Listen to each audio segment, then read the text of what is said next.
That television can make things happen was proved to me by last night's film, Cathy Come Home.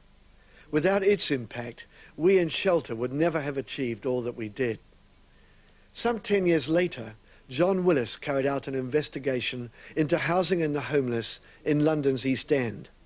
The result was the film you're about to see, Goodbye Longfellow Road. If Cathy was a documentary with actors, this film is a drama with real people. Goodbye Longfellow Road showed us squalor, deprivation and exploitation. Made in 1977, it uncovered a world we just didn't know existed. Alas, it did and still does. We still have too few homes. We still have the homeless. The words housing and scandal have for too long gone together. Films like Goodbye Longfellow Road remind us why.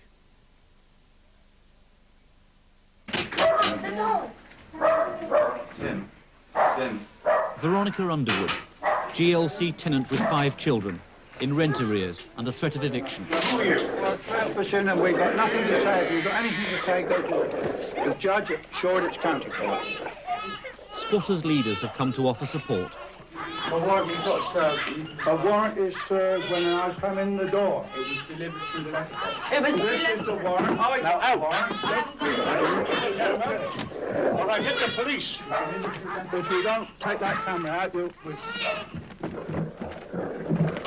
All right, let's get the police, George. Come. We should get you arrested. Come on, out. You push the door in people's faces? Yes, I do. When I'm in possession for the judge of the court. Excuse me. Talk rationally to someone. Don't tell them nothing, Mrs. Mark. I'm just saying that I am here to take possession of the property with the bailiff. I didn't get a chance to say anything before. But why did they get angry and everything? He just walked in and pushed Come on, you've got to be out of the place. The possession is out of the Nobody... place. Come in the door. Yeah, you pushed yourself. Possession of the property this morning. Yeah, we didn't even have... For just a couple of days. No, I'm afraid. Excuse me. I shall have you for assault if you're not I want to see Mrs. Underwood. Will you see Mrs. Snipe out there then? Go on. Come out here. Mrs. Snipe, come outside. You're not coming back. You're not coming back in. Get out. And that's it. Now you, please, come on. That's it. You're not coming back in. You've been put out. Any nonsense here, we'll have you arrested. And I'm warning, I'm telling you that now. Come on. Can I have a word with Mrs. Underwood? Mrs. Underwood, come on. The lady of the GLC is trying to explain it. Go outside, she'll explain it. Go outside and she'll explain it. Just let the lady of the GLC go outside and she'll explain it. What I'll do... I'm going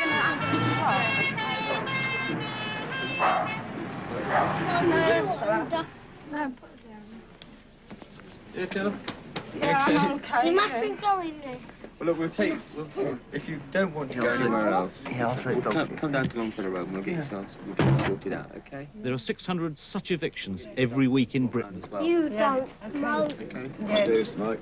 Well, I've got the majority of it packed, you know what I mean? But still... Tim, can I ask you if it's absolutely necessary to make evictions in this way? Go on to the court, see the registrar. You know where you're going to spend the night? What do you think he'll do? Just walk. What about the kids? Oh, I'll keep them with me. Is anyone trying to help you at the social services? Are people trying to help you? Yeah. Did you expect them to evict you in such a violent way? No.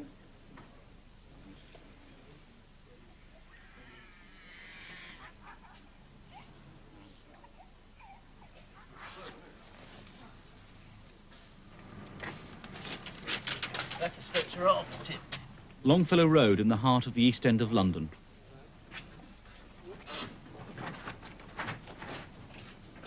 Neighbours old and new gathered to say goodbye. After 23 years, Nellie Balsall is leaving to be rehoused. Oh, lovely. Here are now, this is from Longfellow Road. Oh, thank you, Chris. Wishing all the happiness. Thank you, Chris. There we are.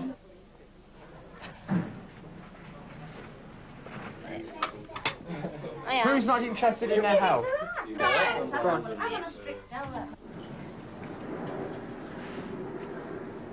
Good luck. Yeah, and good All the luck best. to all of yous, and I wish you, everyone, all the best. And we wish you all the best as well. Yeah. Cheers. Right. Cheers.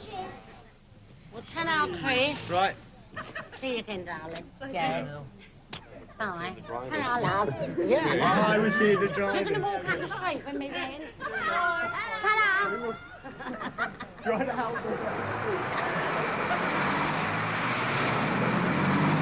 This street has been a slum for 50 years and was due to be redeveloped in 1943. Now, at last, only 35 years after it was officially condemned, the demolition men are near. James Mortar, aged 84. His house now standing almost alone. His lifetime's neighbours gone.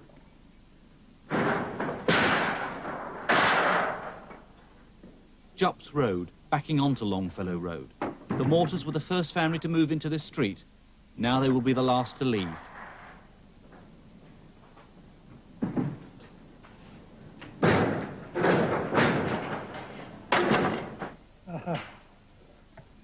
Their bags have been packed and waiting since 1974.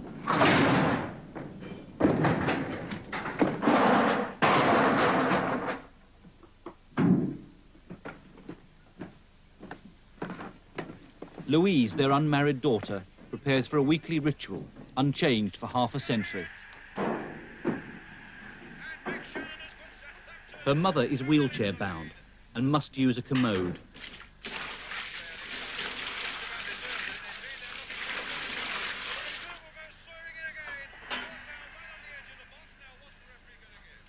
The Mortars' landlord, the Greater London Council.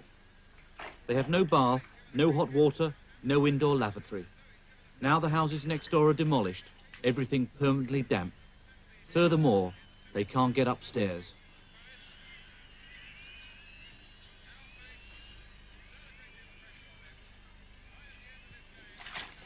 Call me when I can come back. Call me when I can come back. Wash yourself. For 5 months, no word from the GLC at all. Not surprisingly, the Mortars feel forgotten. How long have you been badgering the Greater London Council to get out of this particular street? Well, first of all, I started in, I think, 1974 when I first started to write, because I thought maybe I could get out on health grounds with my parents before the, the demolishing came about. So you've been trying very hard? Well, I should say so, yes. It's proof here. I mean, you take these letters, how many letters here that I've written? It still had no effect on anybody. They don't seem as though they want to know. Hello, Mr. Mortar. Oh, okay. Let's have a look at your chest, then. Yeah.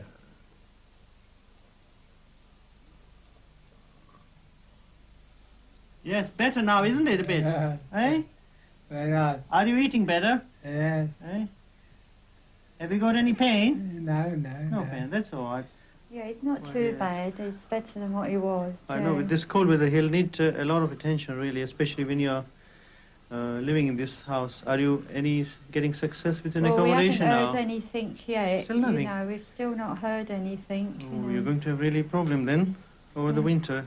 All your neighbouring houses have gone as well. Are you one of the last ones? We are the last. The last one? We are the last tenants left down here, Doctor. I don't know why council is not looking into you, really. I'm rather surprised that he's has been left last in the street rather than one of the first to be rehoused.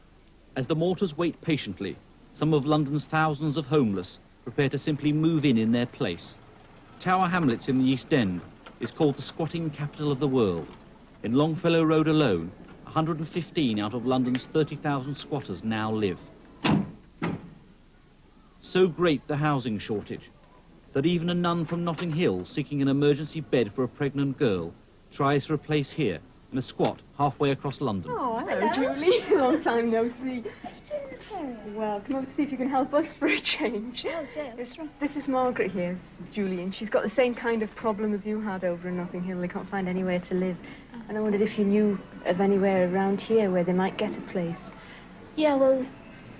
Jerry, it's Sister Pat. Hello. I've come to you as my friends. Well, see, there's a waiting list down here for the houses, and there's Chris in 60. He's got the waiting list. If you want to come up there When exactly do you need a house accommodation? So it's got to be out by Saturday. By this Saturday coming? Well, I do know of a house that is going empty on Saturday. The people are moving out, the tenants there, and they're going to give us in Longfellow Road the key. If you want to come down and see Julie on Saturday, and if it's possible with Julie, could you stay over in Julie's? Oh, yeah. Say, Well, she I'll tell comes you down what, Friday night and stays come the down night. Friday night. That'd be a good idea. Come down Friday night, and then for Saturday we can sort your problem out. But there will never be an excuse for you to be homeless. Well, I don't think it's right. Why should other people come down here and live in places when we've got to pay full rent, rates and everything? What do they pay? £2. I don't pay that, I don't suppose. And who pays all the electric light bills? You can't tell me people have lights on all day and all night and they pay light bills because they don't. Someone's fiddling the lights. The McCulloch family. 3 children and their mother. Homeless for 18 months. Borrowing a spare bed from friends. Now this family is top of the squatter's own housing list in Longfellow Road. What's the electricity? Okay. I've got it here.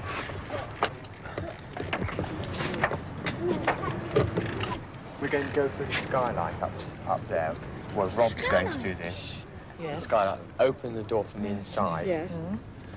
Then you can move straight in, and you can use your lock then, change your lock over. Rob is going to do that. He's got a screwdriver. And then you can start moving your own stuff in, okay? Yes, So, thank you very much. Cheers. Yeah, thank you. Oh, thank you very much. You've got the lock, haven't you? Yeah, I left it in there. Good. That's the main thing. The golden rule of squatting. Never force entry. You could be charged under an Act of 1381. But find an open window or door and walk in. Here they go. The boys are coming out here. Look. And it'll need a court order to evict you. Yeah, which is the main thing. Yeah. Bloody skylight. Well, I told you the skylight up there. The chap told me. Well, he told me there's some way you can get in through the roof. She wouldn't be able, would she? What's she on? She's had Read now next. Oh, God almighty, whatever is it coming to? We've got to put up with it. The door's open. Yeah, come on. Good. Right, now, come on in now.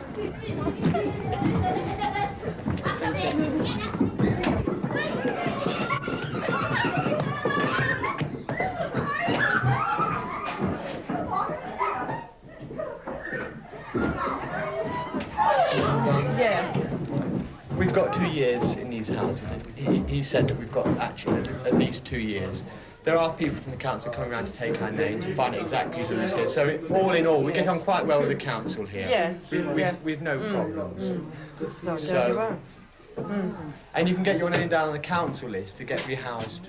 Yes. Now, if you do it now, then in 2 years' time, Yes. without a doubt, you'll have somewhere that they'll accommodate. Yeah, then we have. Yeah. So they do accommodate families who have been squatting. What's in there? It's like Aladdin's cave. Yeah. And you must go around and get your rates out down at Bethnal Green. Yeah. Come out in your name. Yeah. Rob will give you help because he's moving in. So you can arrange what rooms you have and you can arrange these things yourself, which is none of my concern. And electricity. I don't know if electricity's on. We'll have a look at that. Yes. You have to get the gas on. You just ring up the gas board and tell them to come down and connect it up. They shouldn't be homeless in the first place. Why should they be homeless? I've had daughters, I've had children. My kids ain't been homeless. They've all had homes. They've had to find homes, work for them. Go work like we had to work. We've had to work. My kids worked hard. Their husbands have worked hard to get a place. They go work now, scheme and scrape and save up a few bob to buy furniture with.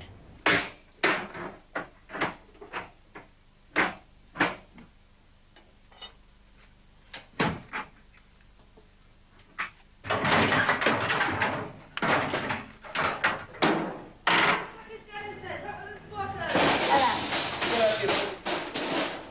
In Longfellow Road, the GLC once simply wrecked houses that were waiting empty for demolition, pouring concrete down the drains, smashing windows, tinning up the gaping frames. Now perhaps more liberal policies prevail. Some houses in this street are licensed by the GLC to housing associations for the single homeless.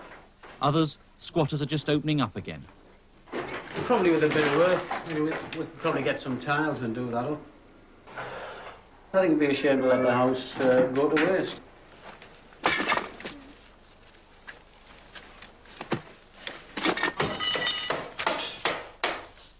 Yeah, I mean, 71's been wrecked beyond repair. There's no chance of touching next door. I mean, they ripped the floorboards up, wiring out, pipes out, the lot. I mean, a bomb couldn't have done a better job on next door. Watch the window. It's been smashed. It's okay. Why should they all come down here? We've got enough riff-raffs there. I know what I'd like to do with them all. What? Chuck them all in a blooming canal, get rid of them all out of it. They're worse than the colours, some of them down here. The coloured people, some of them are better than some of these down here, I'll tell you that. What do you think of squatters? I don't think much of them. They want to clean their windows and do the doorsteps, but they don't do. They don't interfere with us. No, don't worry. We're all right here. We're all working class, ain't we? We all have to be sociable with one another, but some you can't. They don't annoy us, mind you. They're quiet, but what they're doing indoors all day, God only knows. I think they want to come out of the air. They never see them go out or anything.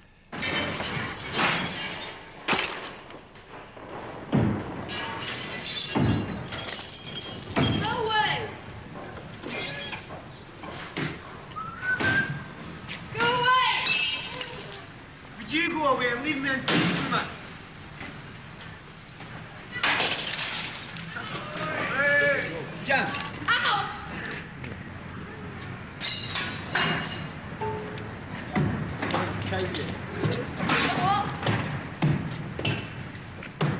She claims it's her house. What'd she say? Well, she just turned around, she'd get out, and F and B, and she pays rates. We're thugs. We get paid for not doing. What do you think about that? The bumper. Bumper. I mean, you can see she's no right with a daft hat on.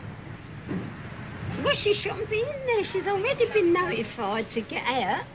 I mean, they've already given her warning. She's had plenty of warning to get out. Nobody won't ever down here. She's mad. Lovely. You know, another bottle, all right? I mean it, like that. Oh, this is right. Well, they said they'll get someone down here as soon as possible. But they, as I said, they said, don't keep dialing 999 once is enough.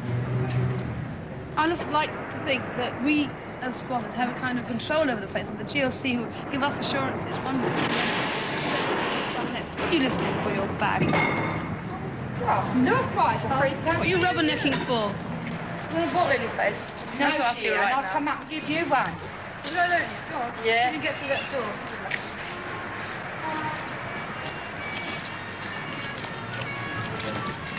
No interference with my work, though. Stinging bottles and fucking... Right. Trying to do with jobs. Well, just bear with us for a minute, Gav. Just bear with us for a minute.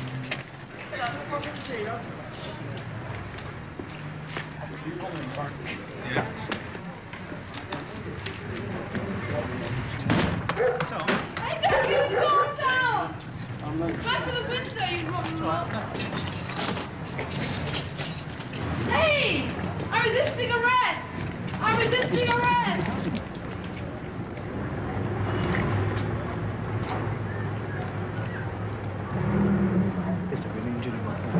She's got a small cut to her face, as far as we can see. How did that happen? The window fell over. Put that window on. Gentlemen.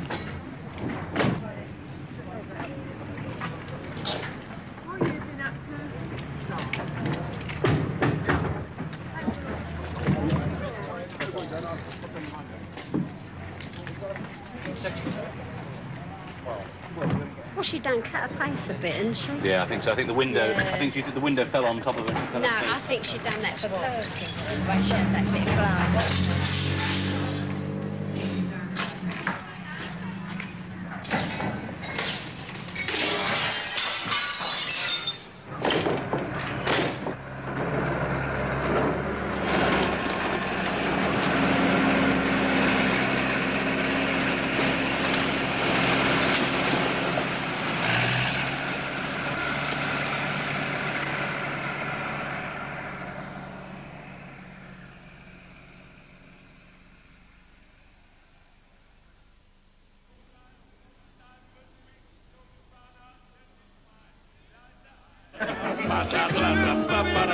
David says she knocked them dead when she got back in town.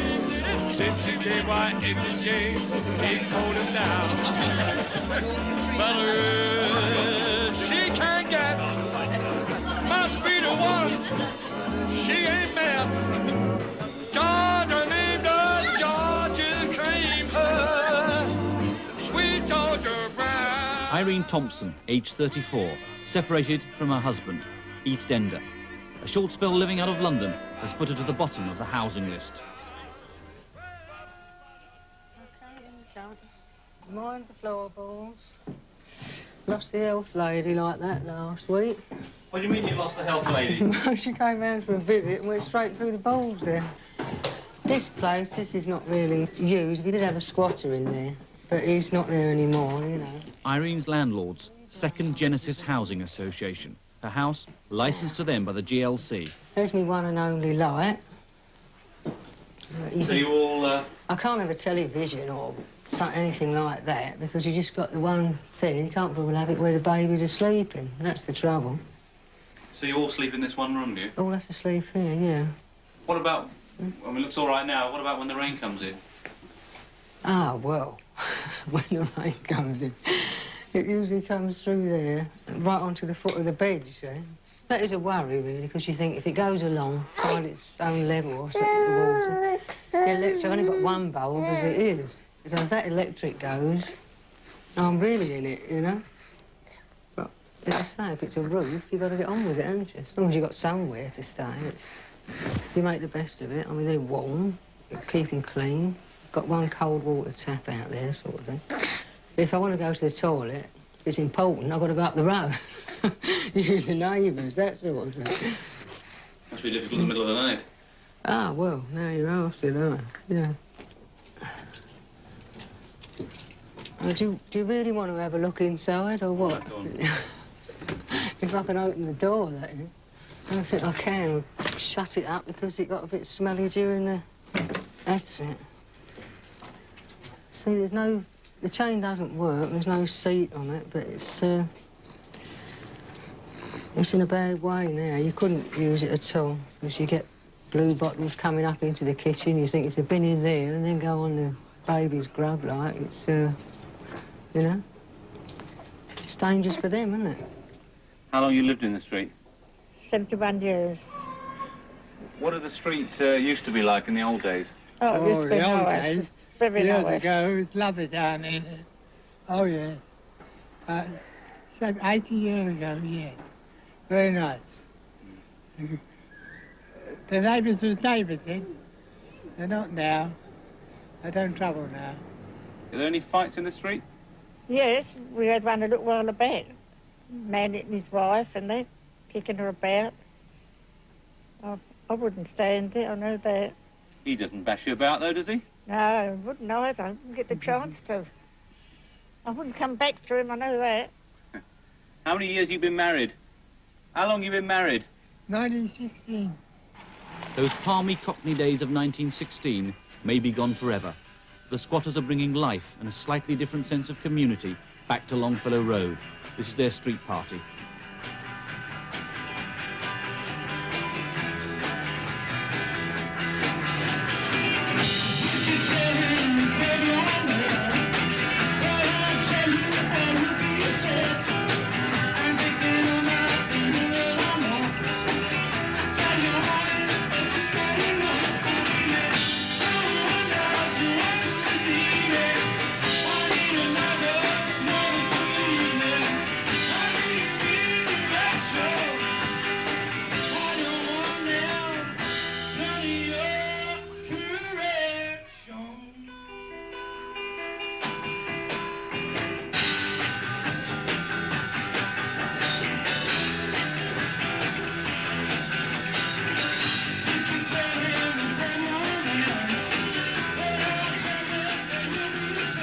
Old and new inhabitants mix happily together.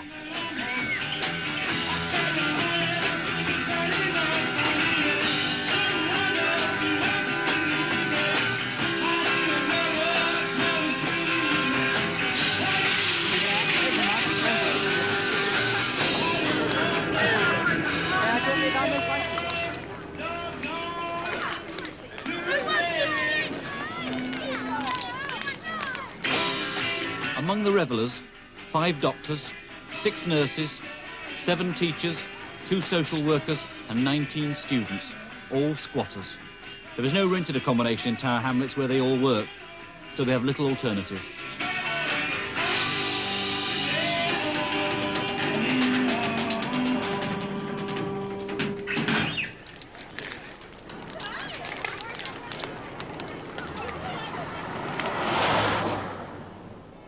Winter is coming on. For the Mortars in their decaying house, still no news from the GLC housing department. How did you get on, Louise? Well, not very well, because I'm no better off now than what I was when I was first interviewed to be asked where I want to go. They said that there isn't anything in the area at all vacant as to the type of accommodation that we need, and they're still trying, and this is all that I can get from them.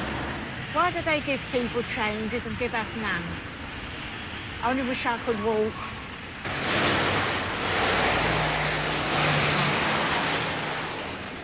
Got writing on the wall there, Mum, look. Yeah, all the wallpaper. Yeah. All the wallpaper's tore off. This is where the Ocean Street estate starts, just here. Is that where they said To keep their spirits up, they look for their ideal place themselves, round all the local estates. like to live round here, not at You all. wouldn't like to? Daddy wouldn't like it round here. I know he wouldn't. No.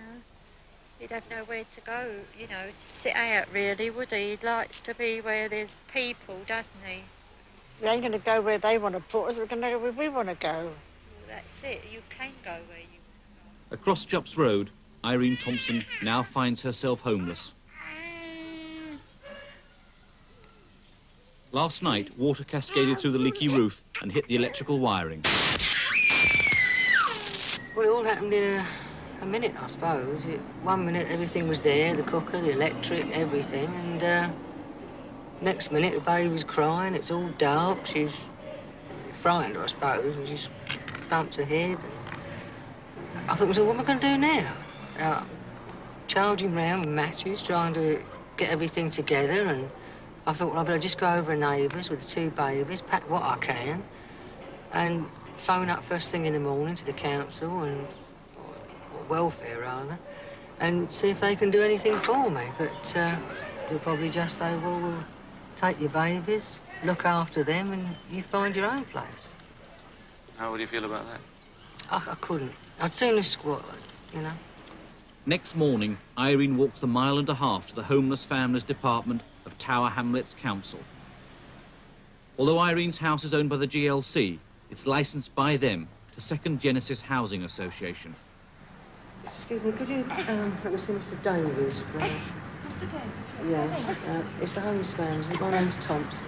But anyway, it's up to the Tower Hamlets Social Services to act in crisis. They spend £500,000 a year on homeless families. But there are 6,000 on the waiting list and only 200 privately rented houses in the area.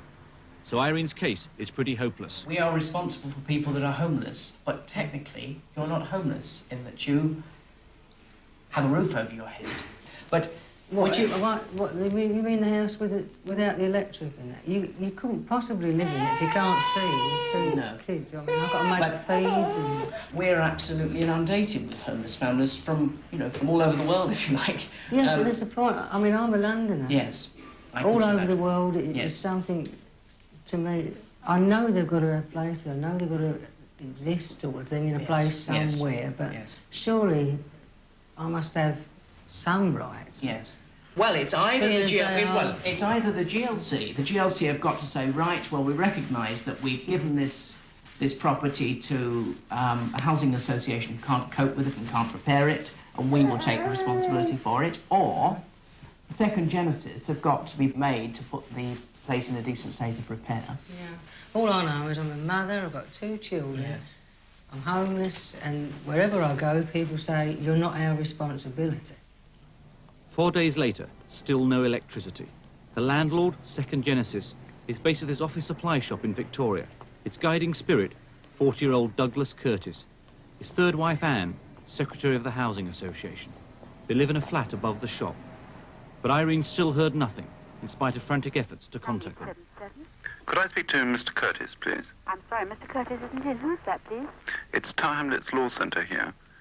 I have Mrs. Thompson with me at the moment, who's one of Second Genesis' tenants at number... No, she's not a tenant, actually. Well, I'm told that she is a tenant, one of Second Genesis' tenants, at number 30 Jups Road. Yes. Who am I speaking to, please? This is Mrs. Mann. I'm just taking messages for the Housing Association. Well, the message is this, that Mrs. Thompson has been trying for weeks now to speak to Mr. Curtis about the deplorable condition of number 30 Jups Road. That's the first message. To ask for an appointment or anything like that. He left her a note several weeks ago asking her to ring him. Yes. Since then, she's rung on frequent occasions. Yes, well, Mr. Curtis isn't here all the time. He's running... Actually, the Housing Association is a voluntary thing, you see. And Mr. Curtis actually has a business which he runs. What I'll do is, as soon as Mr. Curtis comes in, which won't be until this afternoon now, I will give him the message, and I've no doubt he'll ring you and get in touch with you. Okay, thank you. Goodbye. Well, I don't know whether you heard most of that, did you? Yeah. Well, I don't know about you, but I'm not very hopeful that we'll get anything out of him. Well, I've had no luck, so... No. Hoping you will. Our point is that she is a licensee of Second Genesis, or a tenant, and, you know, she is their responsibility. Yeah. The reality, though, Jeff, is that, first of all, it appears extremely unlikely that they're going to accept any responsibility whatever. And secondly, even if they do, or even if we try and make them through the courts, it's going to take a considerable time before that place is made fit to live in. And in the meantime, you're expected to go on living with a leaking roof, with broken floorboards, with no electricity, no hot water, and so on. So I think what we should do is to try and make the Homeless Families Department change their minds about that.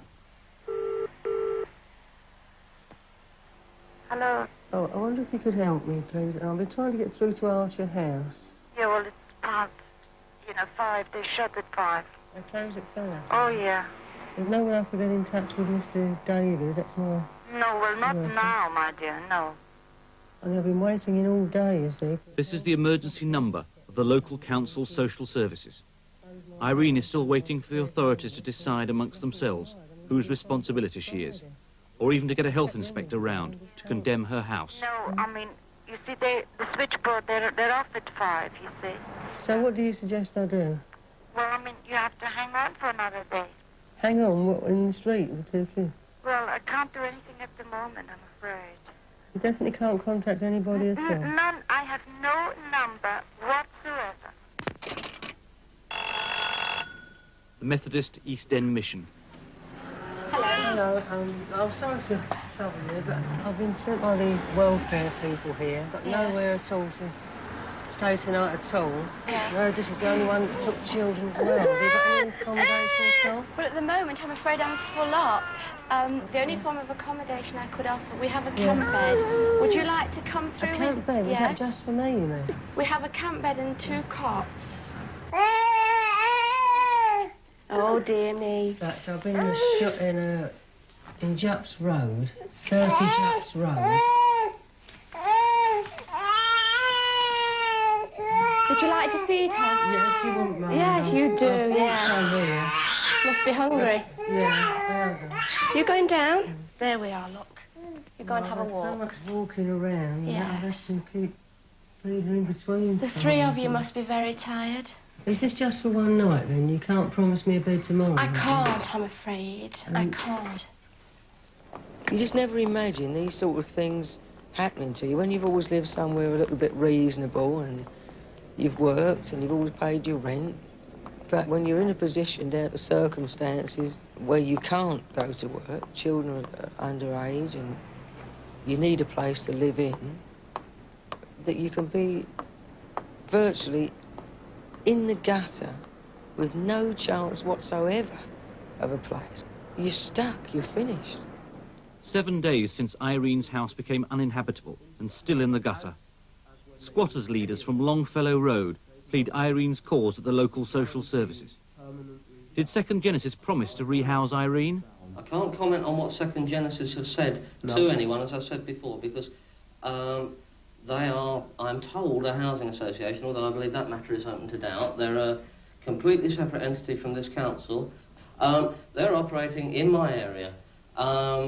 I would rather, personally, that they were not operating in my area. The question is now, what is going to be done, and what is going to be done before winter? Because that woman can't live in those conditions through the winter. What I can tell you is that we have a professional, qualified social worker going in there, apart from my own officer, from this department, and keeping the childcare situation under very close review. All you can talk about is keeping the situation under review. That's Really? right. And that means another day, another week, another month of a mother and 2 babies living in absolute bloody shit. Really, I'm not just talking about keeping situations under review. We are, as you know, trying to manipulate Mrs. Thompson's situation in such a way that we will be able to help her within the next days or at most a week. And I could find her a house tomorrow. Indeed, but what would happen then? That would be a squatted house, I presume. In which you could... She'd have no legal tenure and she'd be evicted and she would go through, one presumes, depending on where she was, a normal homeless family's procedure, except put off for 6 months. Yeah, we've made sure of one thing, that as soon as she's in there, she'll be safe, she'll be warm, and she won't have to worry about her kid killing itself on the wiring. The 9th day. Well, this is the tower block, Gayton House. Longfellow Road squatters use this tower block as their overspill estate. Some tower blocks are 20% empty. Chris Hope has already moved 3 families in here. Maybe Irene will be next. Like there's, in these 3 tower blocks over there, you can see where the flats are empty. There are quite a few. Yeah. Also, over here, see these 2 here? And then the 4. In the middle is the estate that I was telling you about, you know. Guys. And I've spent all that time with them telling me they've got no places to move people in. Yeah, Well, it's got to be a joke, hasn't it? I mean, look, there's even a place down there, a masonette down there. I mean, that's been empty roughly 2 weeks, maybe a little bit more than 2 weeks. There is one advantage of squatting in a high-rise block of flats. I mean, we got central heating, so I mean, we've got scalding water on tap. Also, the fact that they can't turn the water off for this flat itself. It's got to come from downstairs. They turn this one off, they turn everybody off. You know, and they're not going to appreciate that. You know, as long as you pay gas and electricity and, you know, generally pay your bills. You know, keep yourself as much in the right as you can. Although You pay your rates, of course. You Yeah. have to pay rates. Oh, Yeah. You know. Well, are you interested, Irene? Do you want the place or don't you? Well, it's looking if the GLC can't sort anything out at all with the council. I'll definitely, I shall have to come. Day 10. The council have promised an answer today. Irene's days have been spent waiting in her derelict house, her nights in a mission or on any friendly floor. Now Irene hopes for good news. Well, not exactly, no. The thing is that we're not going to be able to make arrangements for accommodation for you tonight, I'm afraid. We've been in touch with the GLC and we won't be able to make a decision until tomorrow. Whether or not they're going to take you on. Whichever way it works out, we will have a decision for you tomorrow. And we will have somewhere for you to stay tomorrow. And see what we can sort out tomorrow. All right then, Mr. Gatland. All right? Yes. Okay. Yeah.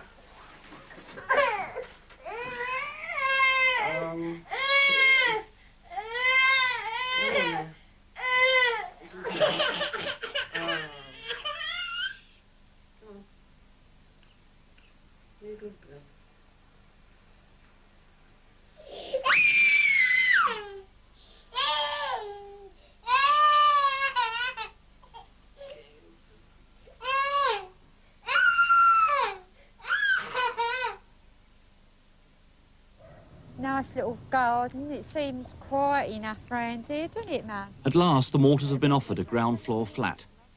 It'd sort of be different to living in a block turning, wouldn't it? You've always sort of lived in a block. Well, that's just because turning, our back garden, isn't it? Oh, where it is. Look, Mum, number 1. Number 1. All right? Yeah. Come on, this is it. Oh, yeah, look. No, stay in there, Mum, and I can get you in there up here. Right? Oh, look at all the nice sun in here. Oh, isn't it lovely? Yeah. Oh, we'll be able to see all the motors out there. This is a room what you'll have to live in, Dave. Live in, yeah. Yeah, isn't it? It's nice. Nice and sunny, isn't it? Yeah, it's a nice big room, isn't it? You're only a little way up the road from the railway tavern. You won't have so far to go. Be all right, won't you? Yeah. Isn't it lovely? You're right. Oh, Lord. It's plenty big enough, isn't it? Wouldn't it be good? Big? You'll be able to sit on the loo now. Yeah. Won't be able to have the commode. I won't have to empty it. But that's how long since you sat on one of them? Long while ago. Long while ago, isn't it? Whoops. Oh, it's the kitchen. I don't know us. Yeah, there's an old cooker there. Look, Yeah. the sink. Look at all the cupboards, Mum. Oh. Look, all these we'll be able cupboards. to put everything away, won't I'll you? be able to lock you up in one of them, won't I? So you think This is nice. you want to accept Yeah. it? That is the final decision. Tell them yes. I'll go along and tell them. How about you, Dave? Will you be happy to live here? Yeah. You'll be all right here. Yeah. Be able to see all the traffic. What do you think about it? It'll be all right, yeah. Day 11. After 12 hours waiting for a visit, Irene finally goes back to confront Tower Hamlets Council. We've been in touch with the GLC this afternoon, and they've said that they're going to make you an offer of accommodation tomorrow. Cool. That And sounds terrific. And they are taking full responsibility for you, obviously. Yeah. Now, this will be in the form of a mobile home, which they will be sending you a letter tomorrow and giving you all the details and where you've got to go and view it and what have you. Oh, that's marvellous news, that. First time I can smile all week, that. Yeah. Do you please, Irene? Yeah, of course I am. Terrific. Did you ever think it would happen? No. No, to be honest, I thought it would just be an endless round of missions and motels, and I really am over the moon. I think it'd be lovely to know that I've got a bath.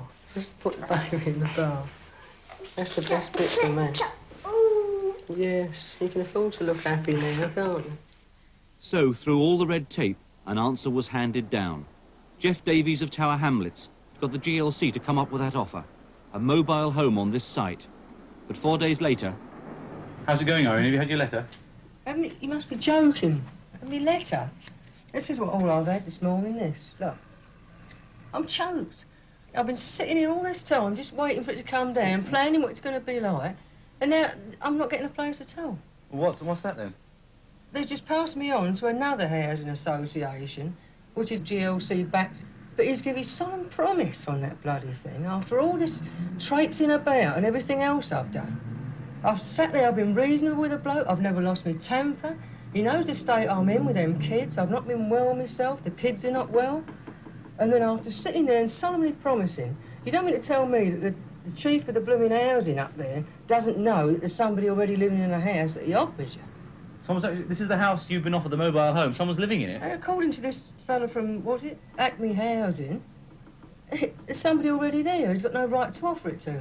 Just sick to death of the lot. You can't believe anything. Unless he writes it out in black and white there, takes you up to the place and sits you in it, it's not yours, it seems to me. With Irene's hopes smashed, we wondered what on earth was going on with the GLC up at County Hall. Irene seems to have been the victim of an extraordinary housing situation. Forced by the pressure of growing numbers of single homeless people, the GLC did something about it. They set up a subcommittee. On it then, councillors Ken Livingstone, Labour, Margaret Rees, Labour, and George Tremlett, Conservative. Its chairman, Alderman Paddy O'Connor. Its laudable aim is to licence out some of the thousands of empty council houses, many due for demolition, to charities and housing associations. We are giving out to various voluntary organisations properties which are not suitable for family occupation. And we estimate we provided somewhere in the region of 2,500 bed spaces. Now, it's not the Savoy. It's not even good hostel accommodation. But it's a damn sight better than sleeping on the streets. You know, it's an exercise of compassion. Yeah. I hate to sound highfalutin, but that's the best way I can put it. By last summer, from this GLC list of charities dealing in single homelessness, just two, Novo and Second Genesis, have a near monopoly of the empty houses allocated by O'Connor's subcommittee for the single homeless. Novo 21, Second Genesis 35, twice as many as the other 11 organisations put together. And benefits from the subcommittee are considerable. Not just houses, money too, to make them livable in. Second Genesis have had £19,000, Novo £40,000. We'll examine Novo later, but take Irene's landlords, Second Genesis, first. The GLC, in a secret report, admitted it was incumbent upon them to do three things about Second Genesis. First, check up on the bona fides of the people who were running it. Second, make sure Second Genesis were acting only for the best advantage of homeless people. And third, make full checks that they were repairing houses properly. And they spelt out what that meant. These pictures are of Irene Thompson's house. The report insisted on a minimum of hot and cold water, bath or shower, cooking facilities, dampness alleviated, reasonable repairs and safe electrical wiring. It was Alderman Paddy O'Connor's job to make sure these duties were carried out. He was a keen supporter of Second Genesis and for many months actively involved in its operation. Any difficulties? Ask for Douglas Curtis or Alderman Paddy O'Connor. Indeed, Genesis would never have thrived without him. O'Connor introduced Curtis to this woman, Edith Urch, a crippled ex-nun. She says O'Connor promised tremendous help for her ailing housing charity, Lady Home, but he wanted her to take Curtis on the board. She then claims that within 8 months, her charity had spent £7,326 in payments for which it was not liable, including one to Curtis of £500. Certainly we do know the Lady Home charity shop was taken over to be reborn as the headquarters of Second Genesis. I feel it's a humiliating thing because I should have known better, but I'm not worldly, I'm not a businesswoman. And I think I made an awful mistake by ever letting Alderman O'Connor, least of all Douglas Curtis, come near anything like this. Curtis and Second Genesis were soon to be given a total of 35 houses. Approved by Alderman O'Connor, to be followed by £19,000 in grants. With these houses, Second Genesis and Douglas Curtis were able to start operating. Here he is in Rymer Road, Wandsworth. I've come to see you about the work that we had the GRC surveyor about. Yeah. They've actually agreed to carry out all the repairs, put in the bathroom, all the various odds and ends that need to be doing. This was the public face of Second Genesis. The practice of the charity was not always so beneficent.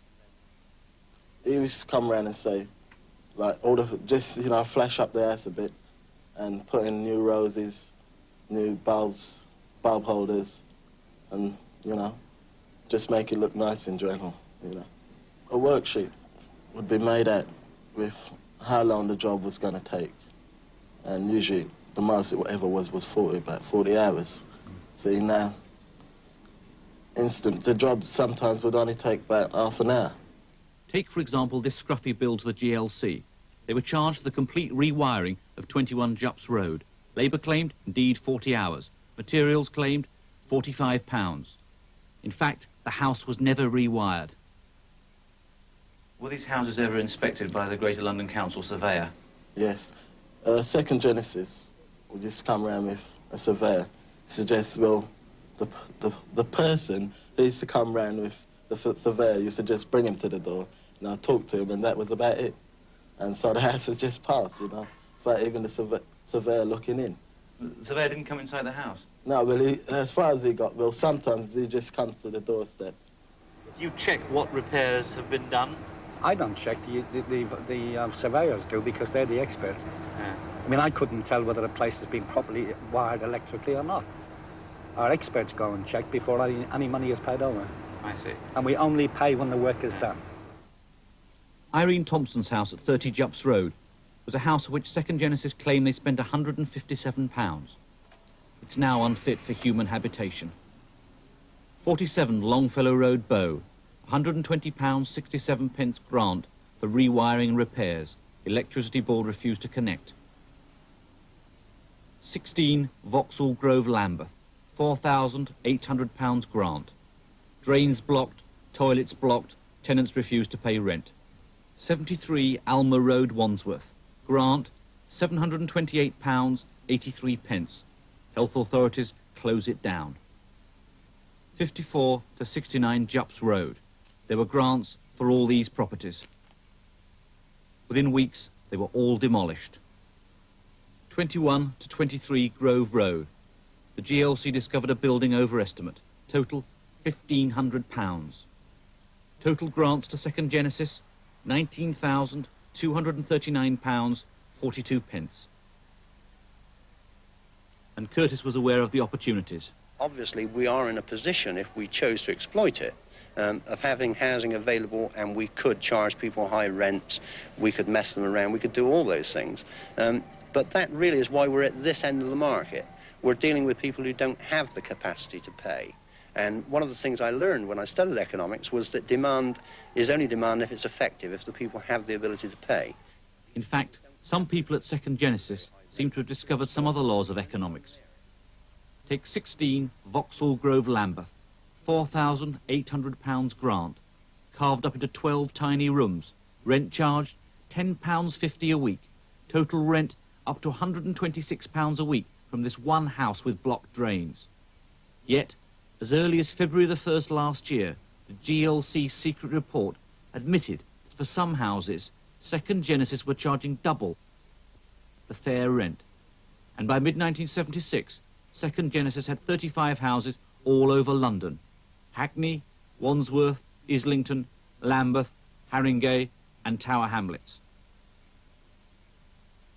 Curtis and two associates called Charrington and Austin had another idea. Second Genesis Charity Sales Limited was started, with Alderman O'Connor listed on the notepaper as chairman. Its aim, to sell typewriters and office supplies from the Old Lady Home Charity shop. We have a clause which says that our profits are to be donated to the Housing Association, and as yet, of course, we have no dividends declared as profits. We hope that we will have quite a significant financial contribution to make when the year-end results are declared.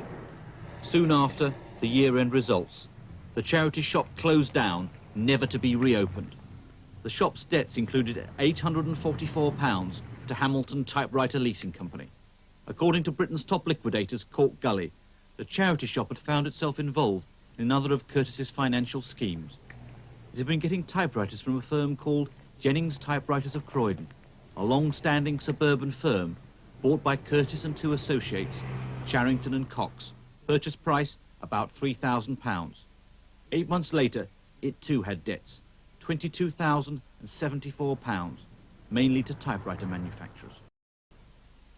Cork Gully said that in return for 334 apparently worthless shares in Jennings, Curtis acquired typewriters worth £5,322 for sale in the Second Genesis charity shop. The Second Genesis directors? Douglas Curtis. He's had a well-known and extraordinary career. 1967, guilty of false pretences and fraud. Sentence, 5 years. Emerged from the gloom of Dartmoor prison with A-levels and a place at Cambridge to study economics. Cambridge bought him a degree, a wife, a book, and a BBC TV documentary, and publicity as a founder member of PROP, the prisoners' trade union. Tony Cox, a Croydon businessman. By 1976, he was on the board of 3 companies, 2 in liquidation and 1 in receivership. Mark Austin, alias Peter D. Feasy, self-styled chartered surveyor, 1971, found guilty of fraudulent conversion, sentence 5 years. And Brian Charrington, the Second Genesis rent collector, arrested in Longfellow Road for assault, charges dismissed. 1971, Charrington, alias Andrew Carrington, real name Francis Wells, was found guilty of conspiracy to rob, sentence 7 years. Here's Charrington in Longfellow Road, with him, Alderman Paddy O'Connor, and Alderman O'Connor himself. Age 60, he's had a distinguished political career, fighting for Dossers' rights, earning the title, the Dossers Champion. A bus driver, he was Labour Mayor of Camden in 1966, and became a GLC Alderman in 1974. A one-time dosser himself, he now lives in a block of flats near Regent's Park. So Genesis left a trail of houses, flashed up with £19,000 in grants, regular income from rents and social security, and a business asset stripped to the tune of over £20,000.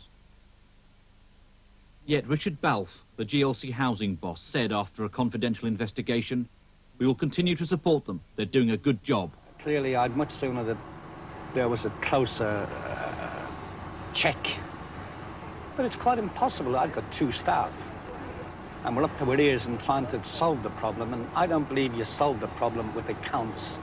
I don't believe that you solve the problem with having accountants. But I don't want to deal with accountants. I'm dealing with people. 16 days after her second Genesis house became uninhabitable, Irene Thompson finally succumbs. She's now seriously ill upstairs. Oh, hello. How do you do? I'm Dr. Kessel. Yeah, we did talk on the phone a couple of times. It's a question of she's agreed to go into hospital. Yeah. And I've talked to her and I've said that she'd be silly to come out when she's feeling better. Yeah. We should try and keep her there until she's got rehoused. Yeah, indeed. But the question is the kids. They're adamant about the kids going to stay with relatives. And Well, we could certainly take the children to Mum in Hackney, and at the same time we could ascertain whether the children were being satisfactorily looked after. Okay, I think that would probably be the best solution. I think so. Yeah. Okay. Excuse me, Doctor, how is Mrs. Thompson? Well, it's the first time I've met her, actually. I've just been called out by the social services to see her this morning. She's got a pneumonia on the right lung. She's also got several other infections, including a renal infection, urinary tract infection. And she's got a gynecological infection as well. I know very little about her. But from what I can gather from the social worker, she hasn't been well for some time. And she's living, as you can see, in these very bad derelict buildings, damp and cold. Certainly the housing conditions, are a main cause of her illness. I think that she'll have to go into hospital. She doesn't want to go into hospital. She's got these 2 children, and she comes from a particular East End culture in which the idea of her children going into care is anathema. Are you prepared to let her come out of hospital back into these conditions? No, I'd use all the resources I have, which are quite limited in this respect, to make sure that she didn't come back here. And quite honestly, nobody should be living here. And it seems quite amazing to me that a housing association should be given the right to have such houses by the GLC.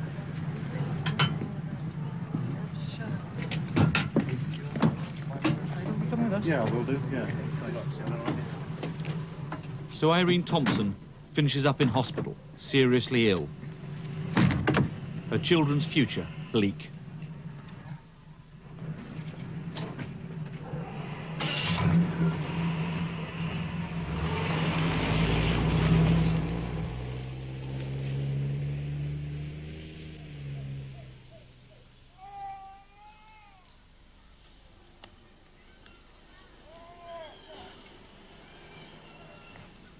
After 71 years in this street, the mortars are finally moving out.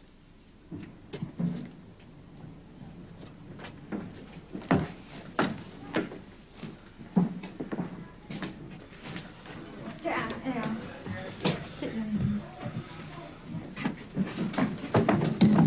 This way over, okay?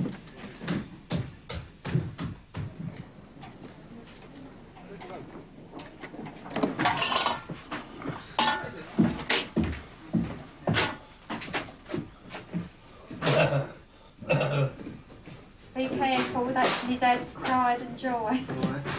I told him to look after your television. Yeah. It's his best friend, isn't it? That's a lot, Dad. Right. Yeah, boy.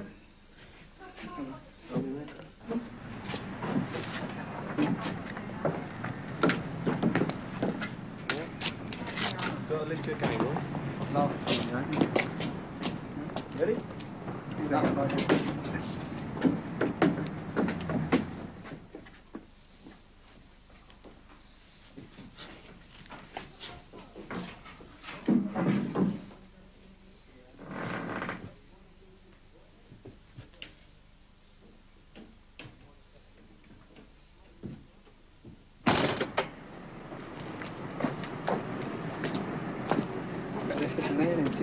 Here, get down here, love.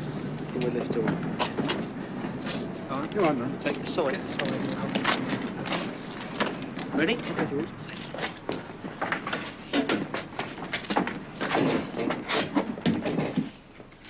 Okay, I'll look after this. Yeah? Okay. You all right? Let's just get right.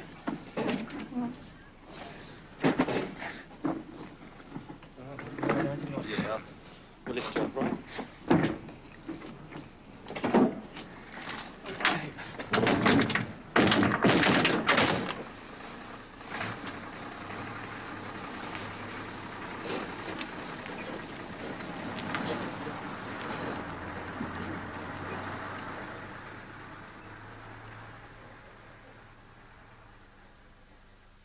But their new home came too late for James Morter. 6 weeks after moving, he died.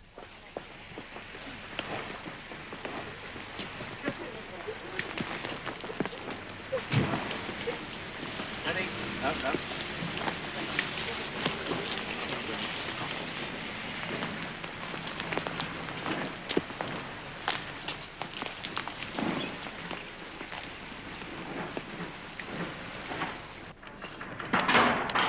After the Morters left their old street, Jupp's Road, virtually all of it was in the hands of Second Genesis, but not for long.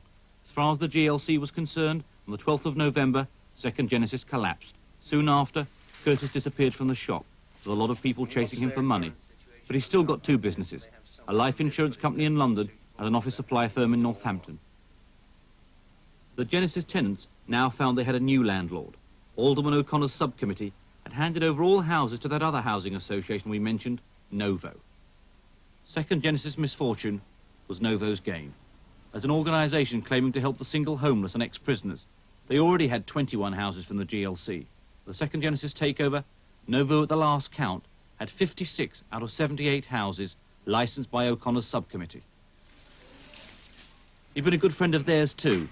At one time chairman of Novo, now a patron. O'Connor is an enthusiastic advocate of Novo, spends a lot of time there with its director, an Indian called Adi Bayram Irani. Friendly mob here. Yeah, God's suit, look, there's more left of the seed than there is of the potatoes. What's the basic sort of idea behind this place? The basic idea is to help people who are in trouble. People who need a place to sleep. And that basically is what the whole exercise is about. Basically, most people get into the atmosphere of the premises, of the project itself. Now, no one person tries to do anything. They just see that everybody's mucking in, helping with the garden, helping with the cooking, helping with the general maintenance of the place, decorating, doing their place up, keeping themselves. And they just like to be part of a group, obviously, and so they get involved in what is happening. Novo, even more than Second Genesis, are supported by O'Connor's subcommittee. In 18 months, Novo had grants for 21 houses, totalling £40,638.34, to make them fit for single homeless people to live in. That's an average of nearly £2,000 per house. Among them, according to this GLC document, 93 Dartmouth Park Hill. The house doesn't exist. 15 Bonington Square Vauxhall, now open as a frozen food centre, selling food to the public. To do the houses up, plenty of cheap labour on tap. You do it 4 hours a day for him, like doing the painting and decorating the job. He used to give you £1, 30 bob, £2 top wank. And I mean top wank. And you had to grovel like a good one for £2. And that's a whole complete day working for £2. The top wank I used to get was about half ounce of Golden Virginia and 2 packets of green cigarette papers. And that was my wage. And it's no joke. I mean, it was just like Nick, without the bars and without the barbed wire. With their GLC houses, Adi Irani and his brother Sammy were able to offer accommodation as landlords. Each occupied bed worth £14 a week to Novo from the Social Security. Even before the Second Genesis takeover, Alderman O'Connor told us that they had 150 beds. The Iranis had another source of income. Regularly, Carmel Carter, manager of one of their Hackney houses, sweeps through Temple Gardens, where London's dossers huddle together for warmth. They call it Cardboard City. Novo is proud of offering its residents a bed instead of a park bench. For every one of the dossers who go back to Novo, Social Security will pay that £14 on Form B074, direct to Adi Irani. The van, the old grey van, used to go down and pick the willing people up who was prepared to come. And the fella used to stay there 2 days at the most and then disappear. I mean, for 2 days out of 7 days a week, the local Social Security used to pay for him. I mean, he's earned 5 days' money, I mean, out of 7 days. I mean, them 5 days, 9 times out of 10, I reckon they in the bin, man. I would like to develop a situation with Carmel, what Carmel is doing, about people sleeping rough, as a kind of a continued project, on a more regularized basis. But this is basically lack of funds, don't allow us, and, you know, premises don't allow us to do this. Up to 60 people can eat here every night. The only experienced social worker to have worked at Novo was Mrs. Stephanie Litster. She answered an advert in New Society. With her husband, she has 16 years' experience in social work. Their stay at Novo, exactly 9 days. The departure precipitated by the smell from the deep freeze. Everyone. The hamburgers, the Brussels sprouts, everything. It was disgusting. You wouldn't feed it to pigs. This grub's not bad, is it? No. My husband got hold of Sammy Irani, who was supposed to be the purchaser. He told my husband to mind his own business, and all of this food was put back into the freezer and the fridge and refrozen and was served up. The Brussels sprouts, we know, were served up for the Sunday lunch. How much money would you say each week was being spent by the Irani brothers on food in those hostels and the fine food you described? For each person, or altogether? For each person. For each person, I would say no more than about 50p. 50p a week? Yes, 50p a week. Even if that's a heavy underestimate, it's a tiny proportion of that £14 a head. So were other outgoings. Houses, free. Furniture, mostly donated. Wages, little if any. Repairs, O'Connor's subcommittee provided £40,000. And from only one social security office, Novo's income at least £400 a week. That's £20,000 a year from one office. But if you work, like Ian Wood, Irani sometimes expects an even greater contribution. Having finished a long prison sentence, Wood is working as a furnaceman. Well, the first week, it was £32, £32 a week. What was that for? That was for 1 room, a double bed and a single bed. £32 a week for 1 room? Yep. Eventually the Woods were moved to this Novo house in Islington. How much rent were you paying for this then? Well, I gave Eddie £32 on the Sunday for a week's keep. He still wanted another £16 off me the next day for this place, didn't he? Yeah. Because I said, well, what about with £32? He says, I've given you this place, haven't I? So you paid the first week £48 yeah. rent, and you've been paying £16 ever since? Every week. How does that compare to the council tenants in the same terraces? Well, council tenants, that's including rates, pay £8.40. That's in the very same houses.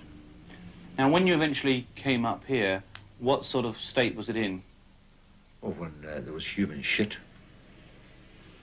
There was 3 junkies lying up in the room upstairs, bedroom upstairs. There was no panes of glass. Because it looks as if, well, judging by the state of the house, it's very nice, that he's done a lot of repairs here. Everything you see here, I've done myself, and I've got a receipt. 8 Ivy Dean Road, Hackney, small terraced house. This house shared in 2 GLC grants, one of £3,640 for 9 houses, the other of £7,829 for 5 houses. One couple and their child live in these 2 small rooms, rent £35 a week. 8 other residents, each paying £14. Total, £147 a week from this one house, given free by the GLC. 2 more houses in this street, 56 houses overall. Novo is registered as a friendly society. That gives it borrowing power of £2 million. And it's a registered charity too, aim to house and rehabilitate offenders. Irani managed this hostel for another ex-prisoner's charity, Recidivists Anonymous. His relationship with one of the prisoner's wives led to a report by the Ombudsman.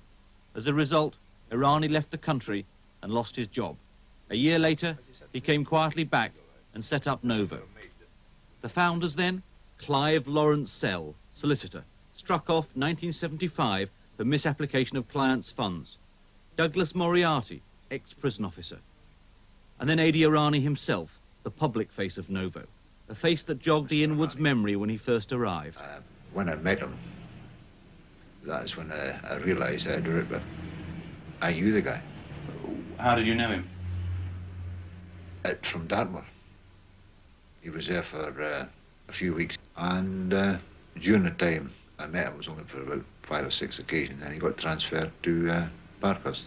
That conviction, 1965, for possession of weapons and ammunition, plus living off of moral earnings. Guilty, sentence, 27 months.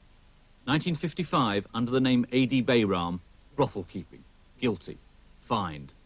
1956, living off of moral earnings. Sentence, 6 months.